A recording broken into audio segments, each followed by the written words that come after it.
Olá pessoal, o concurso da PM, eu vou falar sobre a prova de redação da FGV, né? Para quem aí se classificou e vai enfrentar a prova em breve. Bom, quem conversa com vocês, professora Júlia Andrade, eu sou professora discursivas há 25 anos, né? E tenho bastante informação técnica que direciona você para que você obtenha, né? Aí, quem sabe a nota máxima na redação, porque é possível, tá? Tranquilamente possível. Bom, gente, a primeira coisa que a gente faz quando a gente vai falar sobre prova, é abrir edital, tá certo? E aí, à medida que eu for comentando o edital, eu vou falando da realidade da prova pra vocês, vou citar exemplo e tudo pra ficar bacana, tá bom? Então acompanhe aqui comigo, tá? Se você achar as informações interessantes, você curta e deixe alguma questão que você tenha dúvida. Vamos lá. A redação vai valer 100 pontos. E ela precisa ser escrita, não é, conforme diz aqui, num intervalo de 25 a 30 linhas. Então já vou falar primeiro informação técnica. Gente, numa redação de conhecimentos gerais, uma redação que vai tratar de atualidades, ou seja, a banca trabalha mais com conhecimentos gerais, a gente sempre escreve para ganhar as 30 linhas. Se você escrever 25, 26 linhas, a tendência não trazer o resultado que você está esperando, certo? Apesar de a banca ter deixado esse limite mínimo. Por quê? Porque você está num processo de concorrência. Então, o ideal é que você renda na redação, você demonstre que tem carga, que tem assunto, tá? E aí vai produzir esse texto para mim com o mínimo, perdão, com quase 30 linhas ou com 30 linhas. 27 linhas está de boa, 27, 28, 29, 30 linhas é o ideal para esse tipo de redação falando de FGV, bem francamente, tá bom? Aqui também diz que você precisa produzir um texto dissertativo, então eu já vou te dar a segunda informação técnica muito importante. O que é dissertar? Dissertar é você explicar alguma coisa. Para você explicar alguma coisa, a explicação muitas vezes é conceitual. Então ela precisa do quê? Ela precisa de verbos no presente, certo? E você pode lançar previsibilidade usando verbos no futuro. Então, assim, resumindo, redação dissertativa tem que ser feita com verbos no presente ou no futuro. Eventualmente eu posso ir ao passado, muito eventualmente, para citar um exemplo, associar um fato histórico, mas eu não posso deixar o passado dominar a redação. Se o sentido dos meus verbos estão predominantemente no passado, eu preciso ali ativar o modo correção e sair fora dessa onda, porque senão eu vou ficar fora do concurso, tá bom? Então, a primeira questão é esta. A segunda questão importante, não é? Parece que é uma bobeirinha, mas não é não. Essa questão da caneta esferográfica azul ou preta fabricada em material transparente é transparente mesmo. Não pode ter aquela carguinha amarela, transparente mesmo, que dá pra ver ali a cor da tinta. Eu aconselho a caneta preta de ponta média da Bic, tá? A Bic não me dá R$ 1 pra fazer isso, mas tudo bem. Mas é o aluno, tá certo? Conta pro aluno. Por quê? Eu não aconselho caneta fina, caneta de ponta fina. Porque a caneta de ponta fina parece lápis. E aí temos um monte de problema com isso, tá? Porque na hora que a redação é digitalizada, não é? Ela sai aqui do plano físico para virar um documento virtual, ela perde muito em qualidade de tinta. Aí não é legal, certo? Você faça, por gentileza, com uma bique comum, preta, compra umas 2, 3 pro dia da prova e tá bacana. Você não pode se identificar na prova, não pode assinar, né, esse tipo de coisa. Exceder o limite de linhas não vai acontecer, porque a banca vai te oferecer 30 linhas mesmo, tá certo? Lembrando, gente, que a quantidade de linhas da FGV, né, suas 30 linhas, é bem estreitinho, tá? O espaço entre uma linha e outra, assim, a linha de baixo e a linha de cima, é bem estreitinho mesmo, certo? Então dá para chegar até as 30 linhas numa boa, é perigoso até não caber as informações, tá? As informações não caberem ali naquele espaço, tranquilo? Mas fique bastante atento que o ideal é chegar perto dos 30. A prova escrita discursiva deverá ser desenvolvido dissertativo sobre o tema a ser enunciado no caderno de questões. Gente, a gente vai falar sobre os temas da FGV daqui a pouquinho. Vocês vão ver que os temas se estruturam em forma de pergunta, tá? Principalmente em forma de pergunta. Raramente a banca trabalha com temas, assim, com um tema em forma de afirmação. Até acontece, mas é bem raro, tá? Se a prova escrita discursiva não atender a proposta, tema ou estrutura, será desconsiderada. Ou seja, aquilo que eu falei para vocês, salvo do tema é zero, salvo da dissertação, cal para a narração ao manter toda a redação no passado é zero, tá bom? Então, muito cuidado. E a banca vai usar estes elementos de avaliação. O que é o aspecto formal? É a gramática, tá? Então, muita atenção, principalmente ao uso dos acentos. O pessoal da PM costuma não acentuar e perde muito ponto em ortografia pela falta de acentos. Falta de pingo no I, tá, gente? Pingo no J minúsculo, precisa usar. Então, cuidado, I minúsculo tem acento, J minúsculo tem acento, tem que usar, tá certo? Não é uma questão de opção, tu tem que usar. Então, tô avisando porque são detalhes assim pequenininhos, né? E que na hora fazem a diferença aí na sua aprovação. No aspecto textual, né? A banca vai analisar a tipologia, aquilo que eu falei, dissertação, verbo no presente, no máximo no futuro. A forma de construção do parágrafo, nós vamos falar sobre isso daqui a pouquinho no exemplo. E o uso adequado de conectivos e elementos anafóricos. O que é isso, gente? Isso aqui é coesão, eu vou mostrar daqui a pouco um exemplo, tá? O aspecto técnico, o atendimento à proposta temática, que acontece logo de cara na introdução, nós vamos falar sobre isso. A seleção e organização dos argumentos, então não é só selecionar as ideias, você também precisa dar uma ordem para essas ideias, né? Eu vou falar sobre isso daqui a pouquinho. O que você vence no texto, seja progressão, à medida que você vai avançando. A propriedade de vocabulário, ou seja, não usar gírias, não usar palavras que são mais informais, não é? Usar uma palavra com um pouquinho mais de formalidade, mas também não é vocabulário erudito, nada disso, tá certo? Escrever com clareza e ter apropriação produtiva e autoral do recorte temático. O que é isso? Tem aluno que está fazendo redação e aproveita o texto de apoio e tira alguma coisa do texto de apoio. Não pode. Você tem que ter sua própria produção. A redação tem que ter ali a sua cara direitinho, as suas ideias, as suas formas de comprovação, tá certo? São suas. Tá bom? Que não pode nem ser cópia, por exemplo, de texto base nenhum, tá? Tudo bem? Bom, então vem aqui comigo, só para te mostrar. Por exemplo, esse aqui foi um concurso bem recente, que é o concurso da Senfora, ou seja, a Câmara Municipal de Fortaleza. Acho que foi o último concurso antes desse meu vídeo, né?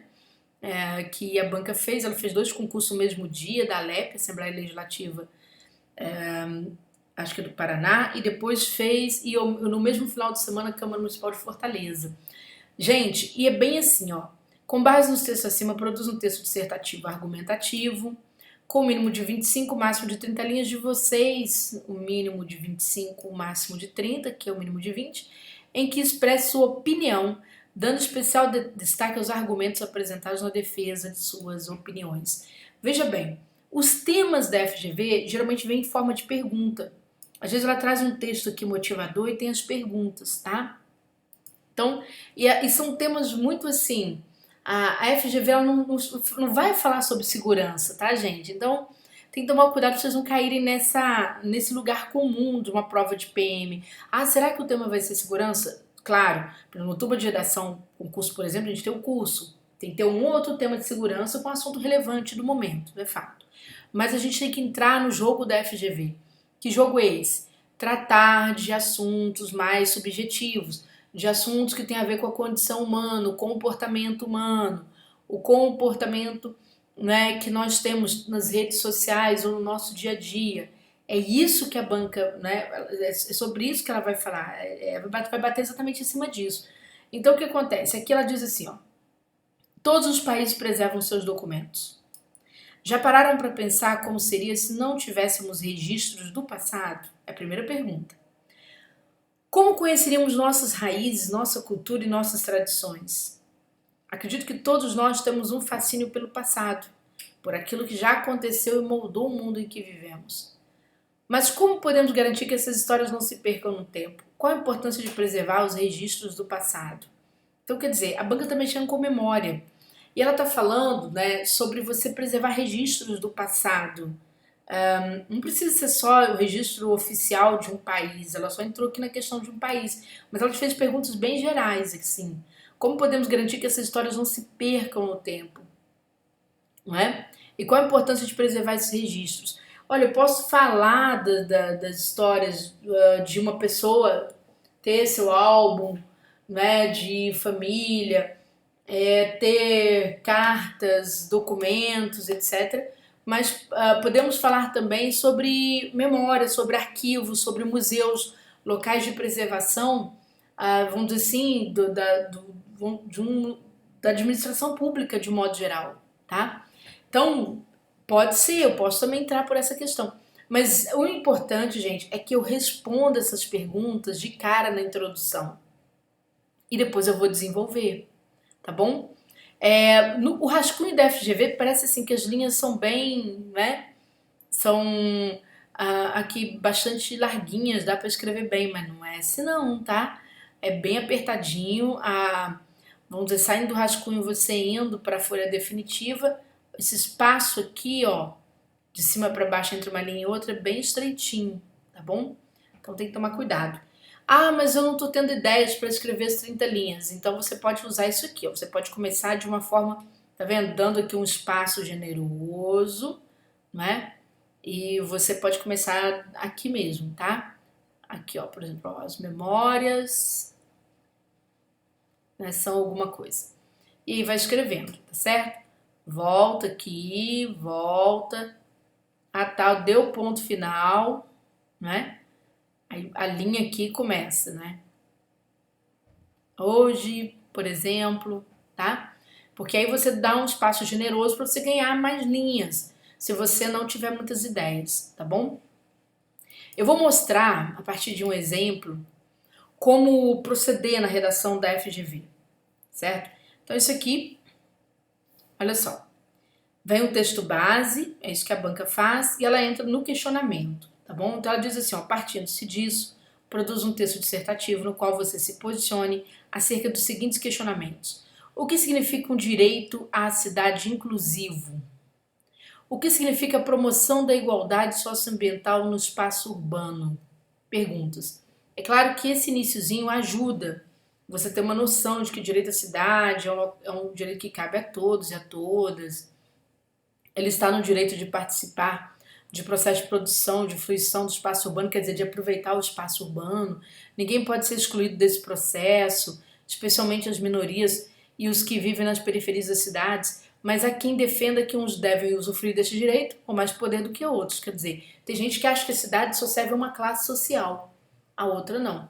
E aí a banca vem e te pergunta, o que significa um direito à cidade inclusivo? E o que significa promoção da igualdade socioambiental no espaço urbano? Ora, o que você tem que fazer para você começar bem? Porque o importante da FGV é começar bem.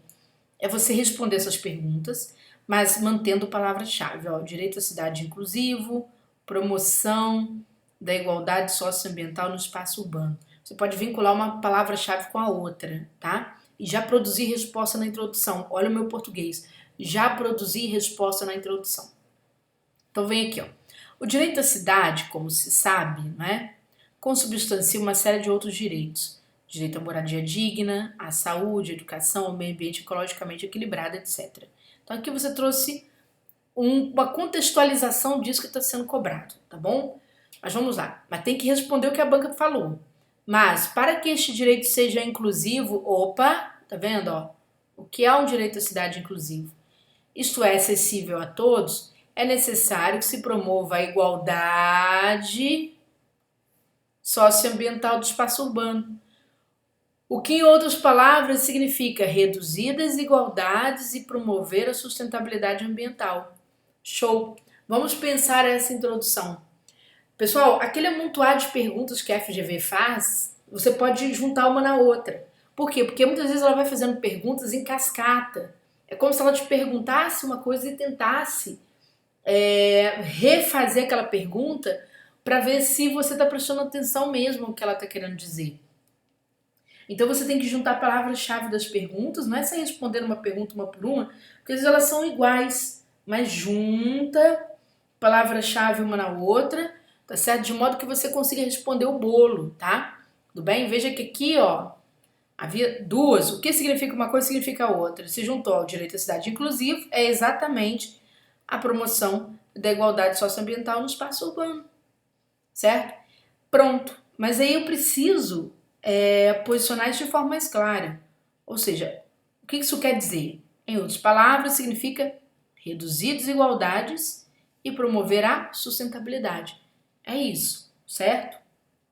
Ora, o que acontece? Quando você escolher seus argumentos, é importante que você organize esses argumentos para o examinador. Ele precisa entender o que vem primeiro. Primeiro você promove a sustentabilidade ambiental ou você reduz as desigualdades, ou seja, você combate a pobreza primeiro. Ora, gente, tudo bem que uma coisa está associada à outra, mas às vezes eu preciso combater a pobreza primeiro para produzir sustentabilidade. Por exemplo, uma das coisas que eu uso para combater a pobreza, promover saneamento básico. Por quê? As pessoas que vivem em estado de grande desigualdade social, muitas vezes não têm esgotamento sanitário em suas residências. E exatamente o produto, né, dessa falta de esgotamento vai para os rios, contamina solo, né, contamina aí as praias, os mares. Então, se você promove o esgotamento sanitário, você reduz a desigualdade, porque o outro tem esgotamento sanitário tal qual tem o outro que mora num bairro mais bem assistido.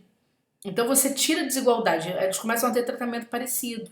E aí você tem menos prejuízo ambiental, entendeu? Então você tem que pensar na sua cabeça qual é a ordem desses argumentos. Por quê? O que vai acontecer em seguida? Você vai trabalhar aqui pela ordem, olha só, cada um desses argumentos. Nesse aqui, nesse parágrafo, você vai falar sobre a redução das desigualdades. Como é que pode ser feito isso? E no segundo, você vai falar sobre a promoção da sustentabilidade ambiental, tá certo? Veja, cada assunto vai para um parágrafo em separado. Você está ampliando a resposta que você deu para aquelas perguntas que a banca fez, tá certo? Então nós temos aqui, ó. Importa considerar que a redução das desigualdades implica diretamente aumento da inclusão social. Sim, você reduz, o outro não tinha esgotamento sanitário, aí você usou esse processo para você, né, reduzir a desigualdade, reduzir a diferença entre as pessoas, elas se sentem incluídas no atendimento do serviço público, tudo bem? Então, para o acesso ao conjunto de direitos que envolve o direito à cidade. Nesse sentido, defende-se a importância de práticas relacionadas à economia solidária, que você procurando uma saída, não é? Com meio de superação de dois ou de mais fatores de comprometimento do amplo acesso a direitos. A Associação de Catadores de Papéis e de Resíduos Sólidos são exemplos, conforme Lúcio Ladislau Dalbor, de grupos movidos pelo ideal de uma economia cooperativa. Gente, nem precisaria de usar o nome do economista. Mas quando a gente observa, antigamente acontecia, você olhava uma pessoa que era catadora de reciclável e você via essa pessoa, assim, na parte baixa da pirâmide social, muito pobre, ainda está lá. Mas hoje com muito mais dignidade. Por quê? Porque esses catadores pertencem a associações, não é? Então são pessoas que fazem parte de uma economia cooperativa, elas começam a se ver como pessoas importantes para a cidade. Tudo bem? Que a associação vai criar uma consciência para elas, né? Consciência de que são importantes. Então, olha só, são pessoas de grupos movidos pelo ideal de uma economia cooperativa que não apenas formaliza o trabalho das pessoas, mas se garante a estas uma consciência mais ampla do seu papel social quanto à oferta de soluções para outro problema da cidade, o desequilíbrio ambiental. Então, quer dizer, o catador de reciclável hoje, ele sabe que ele tem um papel importantíssimo socialmente. Não é? Ele é incluído na sociedade, ele está numa associação, então ele superou aquele isolamento, aquela pobreza, mas ele está numa associação que vai formalizar o trabalho dele e vai, inclusive, dignificar esse trabalho, colocando essa pessoa numa situação o quê? De ela se entender como uma pessoa importante. E aí, pessoal, vem a coesão, olha só, além disso, ou seja, você acrescentando argumento, né? Mas qual argumento você vai acrescentar agora? Você vai pegar este assunto aqui e vai estender para cá? Não pode, não pode. Eu não posso sair de um parágrafo e ir para outro no desenvolvimento, continuando o mesmo assunto. Não pode, eu tenho que entrar em outro assunto. E qual assunto? O outro assunto que eu trouxe na introdução, promover sustentabilidade ambiental. Por quê? Porque se eu repetir o assunto, sabe o que vai acontecer? Eu vou perder ponto em progressão. né? Tá lá na avaliação progressão temática. Eu não posso, eu tenho que progredir, eu tenho que pular de um assunto para outro, né? Naturalmente com coesão, não posso pular do nada. Esse salto aqui, ele tem que ser um salto organizado. Além disso, a sustentabilidade ambiental precisa ser o cerne da integralidade das políticas públicas das cidades. É preciso, nesse sentido, melhorar o acesso à água potável, esgotamento sanitário adequado para os mais pobres. Ademais, os processos de ocupação do solo precisam considerar a necessidade de manutenção de áreas verdes, como parques naturais, e de se reduzirem os níveis de todo tipo de poluição. Por fim, é preciso conscientizar a população, né, quanto o seu papel de preservação no meio ambiente por meio de uma redução do consumo e do descarte adequado do lixo urbano. E aí vem a conclusão, pessoal, né? A conclusão tem que ter uma característica republicana. O que é uma característica republicana? Vocês amanhã serão servidores do Estado, né? Servidores que estão ali devem estar atentos à Constituição, não podem entrar achando que são autoridade, não, vocês são prestadores de serviço. Então a redação, quando o corretor analisa o final da redação, ele está ali observando se você trouxe alguma proposta de intervenção ou se você apresentou alguma solução republicana para aquilo que você está apresentando, tá certo? Então, por exemplo, a nossa Constituição, quando a gente abre o artigo 3º da Constituição Federal, vai trazer os objetivos fundamentais da República. O que são esses objetivos? Eles querem dizer o seguinte, olha, os servidores trabalham para a gente ter este resultado aqui. E qual que é o resultado? Combater a pobreza, né, promover o desenvolvimento regional, o desenvolvimento nacional, né, combater a discriminação em todos os sentidos. Ninguém pode ser discriminado por nada. Então não é porque você vai ser policial que você tem que abordar uma pessoa negra de uma forma diferente de uma pessoa branca. E isso está na redação, tá? Isso não é uma questão, não é uma invenção de um partido ou de um lado. Isso está na Constituição e isso vai ser avaliado. Por isso que a banca joga questões para você que tem a ver com o dia a dia. Ela não está preocupada em te interrogar sobre a segurança pública. Não. Ela quer ver como você pensa o dia a dia das pessoas.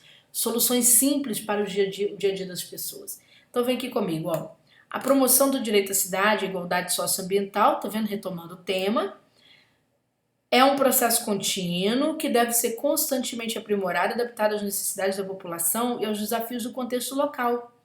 Por meio da implementação de políticas públicas eficazes e da participação ativa da sociedade civil, é possível construir cidades mais justas, sustentáveis e inclusivas. Gente, o que isso tem a ver com o artigo 3º da Constituição? Inciso 1 desse artigo 3º vai falar sobre a promoção de uma sociedade mais justa, livre e solidária. Né? Então, aqui está falando sobre essa sociedade solidária, com outras palavras, certo? Para que a cidade se torne justa, inclusiva, ou seja, justa com todo mundo, equilibrada, inclusiva, né? Em que todo mundo caiba nela, porque todo mundo tem direito à cidade, tá bom? Então é isso, pessoal. O nosso curso, você gostou, quer estudar conosco, embaixo desse vídeo tem a descrição, tá certo? E a gente vai comentar esses temas. Nós temos 5 temas para você treinar, mais 5 temas, né, de leitura, ou seja, você vai pro teu concurso com 10 temas na cabeça. E alguma coisa a gente sempre acerta, sempre acerta.